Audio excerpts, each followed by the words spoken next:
የኢራን ፕሬዝዳንት ለአሜሪካ ህዝብ ደብዳቤ ጻፉም። የኢራን ፕሬዝዳንት መሱድ ፔዜሽኪያን ለአሜሪካ ህዝብ ሲሉ በጻፉት ግልጽ ደብዳቤያቸው በአገራቸው ላይ እየተካሄደ ያለው ጦርነት በተፈበረከ ጠላትነት ላይ የተመሰረተ መሆኑን ገልጸው የአሜሪካ ህዝብ ከፕሮፓጋንዳ በስተጀርባ ያለውን እውነት እንዲመረምር ጥሪ አቅርበዋል። ፔዜሽኪያን በደብዳቤያቸው ላይ እንደገለጹትም ኢራን እንደ ስጋት የመሳል አዝማሚያ የሀያላን የፖለቲካና የኢኮኖሚ ፍላጎት ውጤት ነው ብለዋል።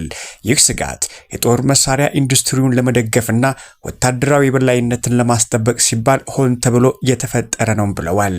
ኢራን በዘመናዊ ታሪኳ ማንንም ወረራ ወይም ጦርነት ጀምራ አታውቅም ያሉም ፕሬዝዳንቱ አሁን እየታየ ያለው ወታደራዊ እንቅስቃሴ ግን አሜሪካ በኢራን ዙሪያ ካሰማራቻቸው የጦር ሰፈሮች ለሚሰነዘርባት ጥቃት ተመጣጣኝ የሆነ ራስን የመከላከል እርምጃ መሆኑን አጽንኦት ሰጥተው ተናግረዋል።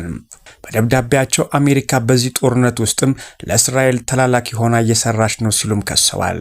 እስራኤል የኢራን ስጋት በማጋነን ዓለም አቀፋዊ ትኩረትን በፍልስጤማውያን ላይ ከምትፈጽመው ድርጊት ለማስወገድ እየጣረች መሆኑን ገልጸዋል።